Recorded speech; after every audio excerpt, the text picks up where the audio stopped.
ಸಖತ್ ಖಾರ ಬಣ್ಣ ಮತ್ತು ರುಚಿ ಆಚಿ ಚಿಲ್ಲಿ ಪೌಡರ್. ರಾಜ್ಯದಲ್ಲಿ ಆರ್ಎಸ್ಎಸ್ಗೆ ಕಡಿವಾಣ ಹಾಕೋದಕ್ಕೆ ಸಚಿವ ಪ್ರಿಯಾಂಕ್ ಖರ್ಗೆ ಬರೆದಿದ್ದಂತಹ ಪತ್ರವೇ ಪ್ರಮುಖ ಕಾರಣ. ನಿರ್ಬಂಧದ ಆದೇಶಕ್ಕೂ ಕೇರ್ ಮಾಡದ ಆರ್ಎಸ್ಎಸ್ ನಾಯಕರು ಕಲಬುರಗಿಯಿಂದಲೇ ಇವತ್ತು ಪಥಸಂಚಲನಕ್ಕೆ ಸಜ್ಜಾಗಿದ್ದಾರೆ. ರಾಜಕೀಯ ಕದನ ಮತ್ತಷ್ಟು ತಾರಕಕ್ಕೇರುವ ಎಲ್ಲಾ ಸಾಧ್ಯತೆ ದಟ್ಟವಾಗಿದೆ. ಪ್ರಿಯಾಂಕ್ ಖರ್ಗೆ ಕ್ಷೇತ್ರದಲ್ಲೇ ಇಂದು ಆರ್ಎಸ್ಎಸ್ ಪಥಸಂಚಲನಕ್ಕೆ ಸಜ್ಜು. ಪಥಸಂಚಲನ ಸಂಘಟಕರಿಗೆ 11 ಅಂಶಗಳ ವಿವರಣೆ ಕೇಳಿದ ತಹಶೀಲ್ದಾರ್. ರಾಜ್ಯದಲ್ಲಿ ಆರ್ಎಸ್ಎಸ್ ಚಟುವಟಿಕೆಗಳಿಗೆ ನಿರ್ಬಂಧ ವಿಧಿಸೋ ವಿಚಾರದ ಸಂಘರ್ಷ ತಾರಕಕ್ಕೇರಿದೆ. ಸರ್ಕಾರಿ ಜಾಗಗಳಲ್ಲಿ ಸಂಘ ಚಟುವಟಿಕೆಗೆ ಅನುಮತಿ ಕಡ್ಡಾಯಗೊಳಿಸಿ ಸರ್ಕಾರ ತುರ್ತು ಆದೇಶ ಜಾರಿಗೊಳಿಸೋ ಬೆನ್ನಲ್ಲೇ ಇವತ್ತು ಆರ್ಎಸ್ಎಸ್ ಪಥಸಂಚಲನಕ್ಕೆ ಸಿದ್ಧವಾಗಿದೆ. ಇಡೀ ವಿವಾದದ ಮೂಲ ಸ್ಥಾನವಾದ ಕಲಬುರಗಿಯಿಂದಲೇ, ಅದರಲ್ಲೂ ಸಚಿವ ಪ್ರಿಯಾಂಕ್ ಖರ್ಗೆ ಪತ್ರ ಬರೆದಿದ್ದರಿಂದ ಅವರ ಕ್ಷೇತ್ರ ಚಿತ್ತಾಪುರದಲ್ಲೇ ಪಥಸಂಚಲನಕ್ಕೆ ಮುಂದಾಗಿದೆ. ಆದರೆ ಪಥಸಂಚಲನಕ್ಕೆ ಅನುಮತಿ ಕೇಳಿದ್ದ ಆರ್ಎಸ್ಎಸ್ಗೆ ತಹಶೀಲ್ದಾರ್ ಶಾಕ್ ಕೊಟ್ಟಿದ್ದಾರೆ. ಸಂಘಟಕರಿಗೆ 11 ಅಂಶಗಳ ವಿವರಣೆ ಕೇಳಿದ್ದಾರೆ. ವಿಷಯ ಏನು ಅಂದ್ರೆ, ಪಥಸಂಚಲನಕ್ಕೆ 17ನೇ ತಾರೀಕು ಮನವಿ ಕೊಟ್ಟಿದ್ದಾಗಿ ಆರ್ಎಸ್ಎಸ್ ಮುಖಂಡರು ಹೇಳಿದ್ರು. ಆದ್ರೆ ಆ ರೀತಿ ಮನವಿಯೇ ಸಲ್ಲಿಸಿಲ್ಲ ಅಂತ ತಹಶೀಲ್ದಾರ್ ಕೇಳಿದ ವಿವರಣೆ ಪತ್ರದಲ್ಲಿದೆ.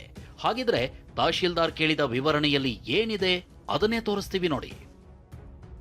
ಪಥಸಂಚಲನದಲ್ಲಿ ಎಷ್ಟು ಜನ ಭಾಗವಹಿಸ್ತೀರಿ ಎಂಬ ಮಾಹಿತಿ ನೀಡಿಲ್ಲ. ಜೊತೆಗೆ ಚಿತ್ತಾಪುರ ತಾಲೂಕಿನವರು ಮಾತ್ರ ಭಾಗವಹಿಸ್ತಾರಾ ಅಥವಾ ಬೇರೆ ಜಿಲ್ಲೆ ಬೇರೆ ತಾಲೂಕಿನವರು ಭಾಗವಹಿಸ್ತಾರಾ ಅನ್ನೋ ಬಗ್ಗೆ ಮಾಹಿತಿ ನೀಡಿಲ್ಲ. ಜೊತೆಗೆ ಕಾನೂನು ಸುವ್ಯವಸ್ಥೆಗೆ ಧಕ್ಕೆ ಉಂಟಾಗದಂತೆ ಏನು ಮುಂಜಾಗ್ರತಾ ಕ್ರಮ ತೆಗೆದುಕೊಂಡಿದ್ದೀರಿ ಅನ್ನೋ ಬಗ್ಗೆ ಮನವಿ ಪತ್ರದಲ್ಲಿ ದಾಖಲೆ ಸಲ್ಲಿಸಿಲ್ಲ.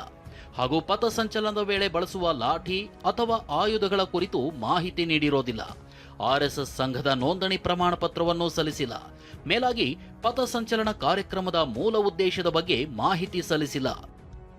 ಹೀಗೆ 11 ಅಂಶಗಳ ವಿವರಣೆ ಕೇಳಿದ್ದು, ಎಲ್ಲಾ ದಾಖಲೆ ಕೊಟ್ಟ ಮೇಲೆ ಅನುಮತಿ ಕೊಡಬೇಕಾ ಬೇಡವಾ ಅನ್ನೋ ಬಗ್ಗೆ ಕ್ರಮ ಕೈಗೊಳ್ಳೋದಾಗಿ ಹೇಳಿದ್ದಾರೆ.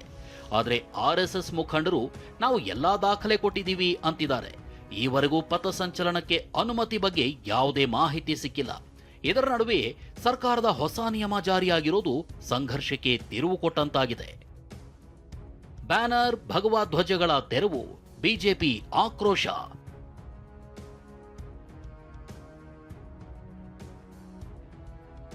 ಹೀಗಾಗಿಯೇ ಪಥಸಂಚಲನಕ್ಕೆ ಚಿತ್ತಾಪುರದಾದ್ಯಂತ ಬ್ಯಾನರ್, ಭಗವಾ ಧ್ವಜಗಳನ್ನು ಹಾಕಲಾಗಿತ್ತು.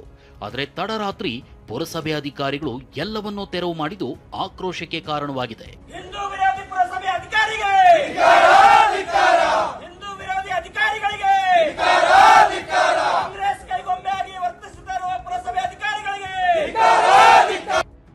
Bureau report, ಟಿವಿ9.